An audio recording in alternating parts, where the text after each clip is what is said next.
You're tuned into Inside Lowell. Inside Lowell podcast brought to you in part by Washington Savings Bank, serving the greater Lowell community for over 130 years. Make the switch now to Washington Savings Bank. Unicare, offering a variety of plans for people insured under the GIC. At Unicare, your health is their top priority. Boston North Company, offering a wide variety of business solutions to help restaurant and retail clients save money. Boston North. Mahoney Oil Company, providing warmth and protection to families in Greater Lowell and Southern New Hampshire since 1925. That's Mahoney Oil. Francis E. Preventia Insurance. For auto, home, business, and life, trust the agency Greater Lowell has counted on for more than 40 years. Francis E. Preventia Insurance. GoPuff, a grocery store right at your fingertips. Use the code Lowell20 to receive $20 off your first order of $21, plus free delivery. Download the GoPuff app or visit gopuff.com today. And by the Massachusetts Pirates, bringing all the hard-hitting action and excitement of arena football to the Tsonga Center in Lowell. Get your tickets today by visiting masspiratesfootball.com. And now, time for another Inside Lowell podcast. Inside Lowell. If Lowell is your home, this is your place.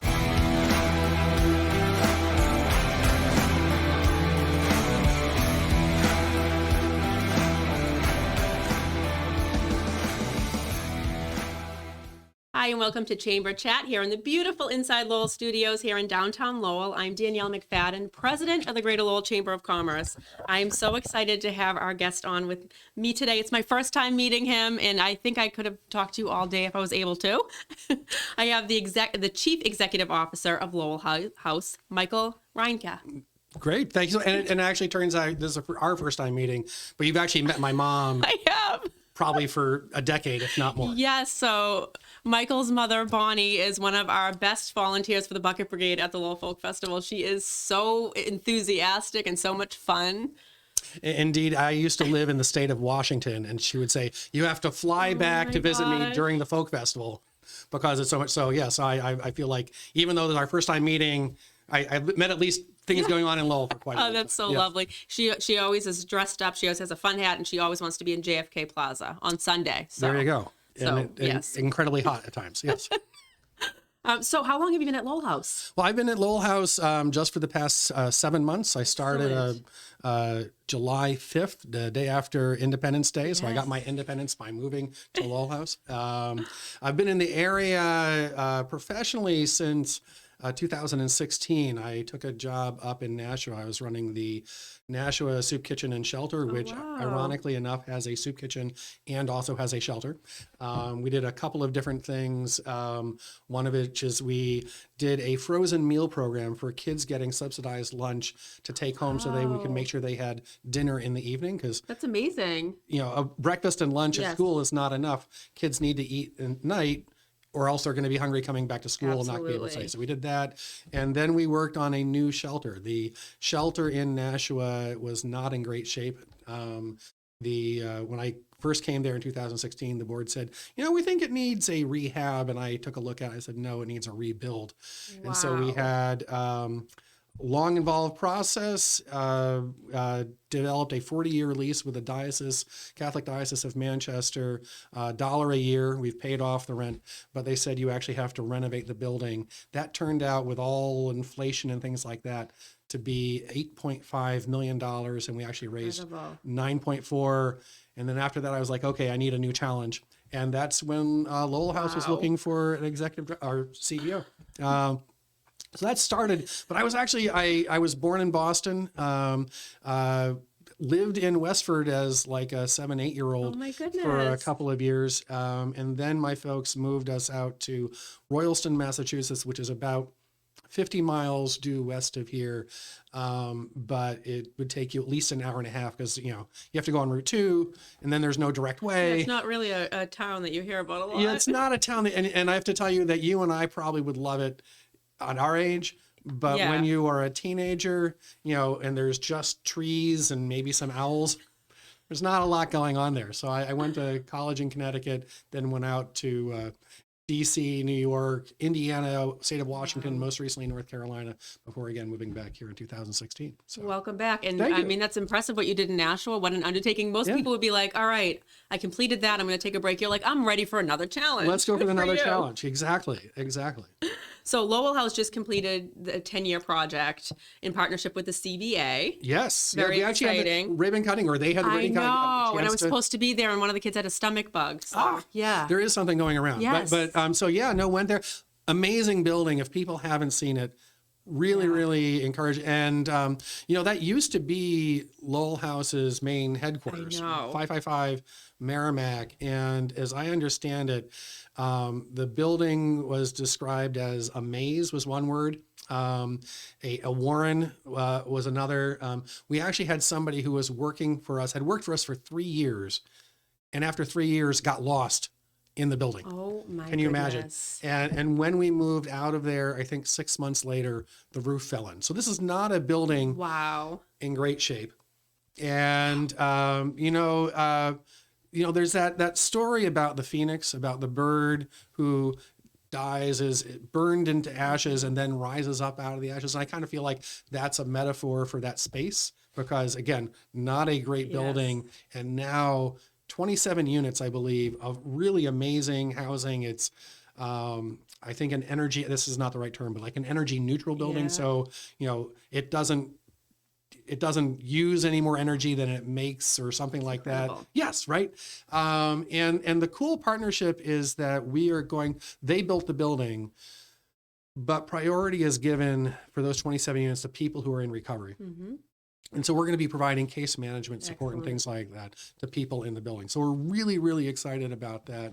And, the next step, I think, we have a continuum of care that, and I'll talk a little bit about our different kinds of programs, but we have a continuum of care of different kinds of programs that help people, but there are some places where that's missing. One of them is with, parents, most generally moms, not always, who are, have children, but are also they're in treatment. And sometimes those kids are placed in different places. So family supportive housing is a really big thing that we need to be doing. That's kind of like on our horizon for this next 12 months. In addition to that, we are opening up. Let me tell you a little bit about residential programs. Residential programs are when people need to be staying there for a long period of time. And 6 to 8 months, something like that. We have a program for single men. We have a program for single men who also have a mental health diagnosis as well. It's called co-occurring enhanced. We have a program for single women. It's been around since the early 90s, late 80s. I think it's like 31 years old. And we just opened up a co-occurring enhanced again for women. Actually, the first person to stay there was January 16th. Wow, so what we're trying to do is kind of build out our continuum so that there's no wrong door to get to recovery. And then there's the support that you need, regardless of what kind of support, to actually get you to a place where you're living your life in recovery, supported, stable, and ready to kind of contribute back to society. That's excellent. And I just wanted to kind of circle back to the building that we just talked about with the CBA. That's on Merrimack Street. So for people trying to picture it, it's right next to the Jeanne D'Arc Credit Union. Their new. It's right next to John on the east side of the street, sort of right across from Sizzling Kitchen. Yes, I think. There we go. There you go. Everybody always knows the restaurants as a landmark. But it's incredible, kind of the variety of services that you offer at Lowell House. So can we talk a little bit more about some of those? So we touched upon residential programs, but what are some other things that you offer? Absolutely. So let's kind of start about what are the different ways that people might enter into that's great. Treatment for a substance use disorder. So one way is they might actually be, you might have a DUI. You might get pulled over and you actually if you want to get this resolved, you need to go to some classes, learn about that. What do you want to do? That might be one way. And we offer programs around that, both first offender and second offender. Another way is that you might be self-referred, you might be referred by your probation officer or something like that. Yep. Hey, I think you actually need some additional help. Where you might be doing some one-on-one counseling, we provide that. You might want to do that in terms of a group. We have something called structured outpatient, that the acronym is SOAP. So you'll be doing that kind of with a group of people. We'll do that. You might be somebody, I was talking with a police officer. There's a guy that people may have heard of in our community. He's actually on our board, Louis Diaz. Louis Diaz, when he'll tell you, when he was a teenager in his 20s, he was not on the right path. And yet he was able to turn things around. There was an article written in the Boston Globe about him back in 2015 or something like that. Louis Diaz now works for the Middlesex Sheriff's Department. And with him, we will actually be going to the court, Middlesex court, other courts. And so people will be coming in. Turns out, so Louis was saying to me, 80 to 90, he was talking with me and a couple of police officers, and they were saying 80 to 90% of the cases that they see involve substance use, substance abuse in some kind of way. I mean, you think about it, what kind of, assault, well, somebody may have been drinking.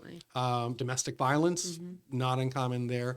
Burglaries, other things like that. It's not hard to see how a substance use disorder is something that is a major factor in somebody getting in trouble with law. So we have people who are working in our various courts so that when somebody comes in and there's an opportunity for diversion, or there's an opportunity to say, hey, how can we provide you some help? Great. Then we can provide that help right there. So that's another way that people might enter in. We actually have people who are doing outreach to folks who are, living in the river, living by the river, living, by the railroad tracks, living somewhere. We have the Lowell Sun did an article about Jen, our outreach nurse, who goes out and does wound care with people. It's incredible. Who are staying out, again, in various encampments and things like that. And one of the things we're really trying to work on is how do we get people, again, into recovery? Turns out that the best time to talk to somebody about, hey, what about treatment, is actually right after they might have had an overdose. So another guy who's on our board, Bill Taylor. Bill Taylor used to be a police chief in town. While he was police chief, he said, the problem when somebody's had an overdose is that once they get into medical care, because of HIPAA rules, you can't tell anybody. But the police can get involved before that. So he said he developed a team, which we are proud to be a part of. And that team goes out, and anybody who's had an overdose, we go out and within 24 hours, knock on the door, visit wherever they're at and say, what about treatment? And the thing is that it actually works. I was just in a conversation with our district attorney. She does a monthly call around the opioid crisis. And she said that deaths in Greater Lowell from opioids have gone down 20% in the past year. That's such a That's amazing to hear. So I mean, if think about that. If I were to say to you, hey, we have reduced heart attacks by 20%. I mean, that's you would be like, a staggering that's amazing. number. Yeah, absolutely. Right? If we have reduced traffic accidents by 20%, that would be huge. We've reduced opioid deaths by 20%.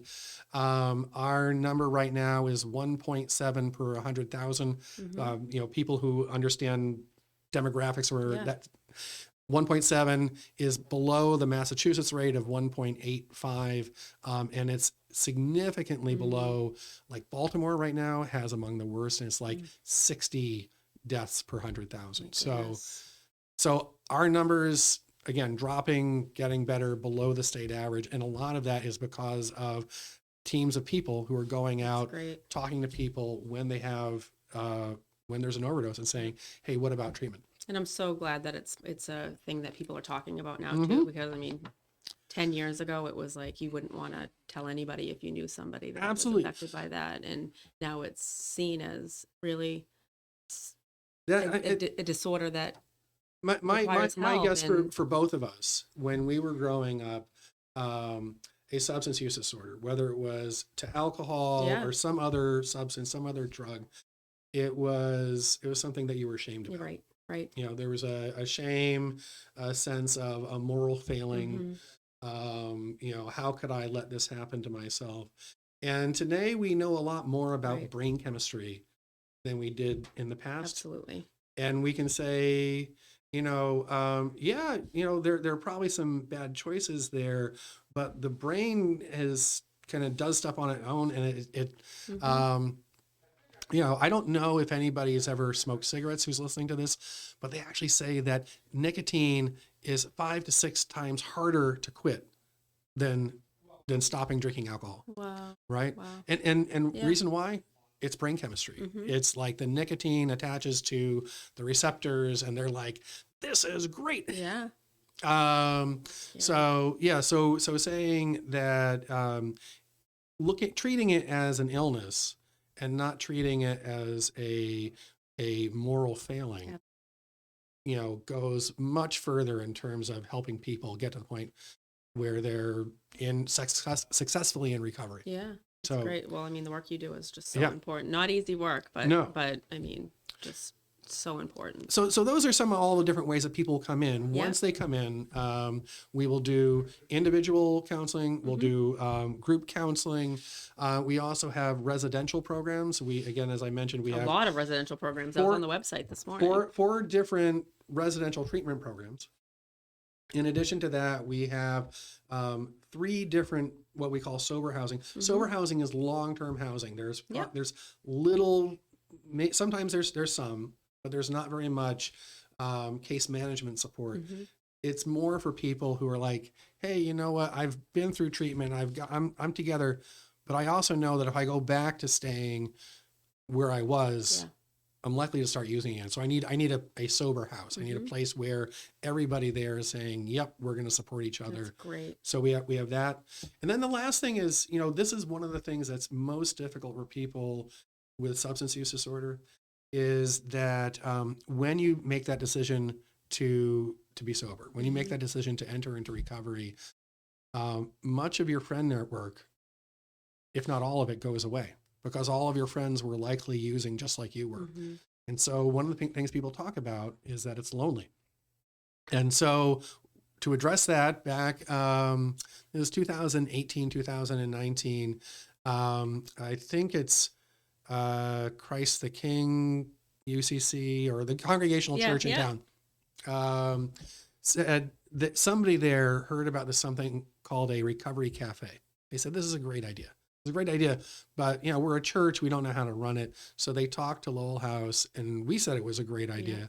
And end of 2019, we opened up something called the Recovery Cafe, and it provides those friend supports. It provides a place you can go where you can know that if you're sober and you want friends who are also being sober, and you want a place you want that. The coffee shop that's going to say, hey, you know, how can I, the place where everybody knows your name, but you're not going to get a beer. Right. Whatever that Sometimes you want to go where everybody knows your name. Exactly. You get a cup of coffee. It's a great space too. I was there for the grand opening, and there you go. Yeah. And so that's another thing that we're actually going to be doing. You know, we have one in Lowell, and we actually just got a grant to open up one in Haverhill. And so we're going to be opening that up hopefully in the next couple of months. Excellent. Well, geez, weird. When do you sleep? Well, we have a great team. We have about 150 people working for us. Incredible. And so those are, I'm just the one who's here talking about what we do. Those are the people who actually do the work. How can the community get involved for anybody listening or viewing? You know, I mean, there's a couple of different ways. So one of which is we do need volunteers. So people who want to volunteer, it could be at our at the Recovery Cafe. It could be at one of our residential programs. But it's just, you know, it's being that additional support. And that additional support might be, hey, we want to do an open mic night at the Recovery Cafe, and you might want to help organize it, or you might just want to be there and sing. That would be fine. Or if you wanted to do I want to teach people we want to do a cooking class once a week. All the activities that you and I did, you know, growing up that kind of made our house a home. that may, oh, here's some support. Yeah, I just kind of took that for granted. These are the kinds of activities, that are going to help people feel supported, feel loved, feel like there's a community supporting them. Those are things that we want people to help with. So there's that. We're also interested in people wanting to do something similar with the residential programs that might be going there. But we're also talking, for example, with the YMCA here in Lowell. Excellent. About trying to do like, aquatic therapy. Let's get in the pool and swim. And Great. maybe that's, so if you're a swimmer, I want to help lead that. That would be great. Or if you're a person who likes to go and lift weights or whatever else, you want to lead that. Or somebody who does Pickleball. That's a little craze. Pickleball. Yoga, I don't know if you've ever done yoga, but I find it very stretching. Yeah. And so if you wanted to lead a yoga class, that's something that you could do too. That's great. Yeah. And then one more thing is actually, and it's very appropriate for the Chamber of Commerce. We are looking for businesses and it's sort of at the preliminary stage right now, so we're going to have some literature. Breaking news. Right. Yeah. But we want to establish a cohort of recovery supportive businesses. So there's a guy on our board, John Finnegan, used to have a glass shop. Wonderful. Okay. Yeah. There you go. I told you everybody in Lowell knows everybody else. Used to have a glass shop in town, and he said that he had several, if not a few, people working for him over the years. I think he was in business for like 30 years. Oh yeah, for a very long time. Who were in recovery, and he said oftentimes those were his best workers. And so what we want, we don't want business to say we are going to guarantee we're going to hire anybody. No, that's not what we're looking for. But we want businesses that say, hey, if somebody comes for employment and says, by the way, I want you to know I'm also in recovery, that's not something that you're going to look down on. That's great. That somebody should be comfortable saying that, and then the business says, okay, well, we're looking for qualified people. Are you qualified? Yep.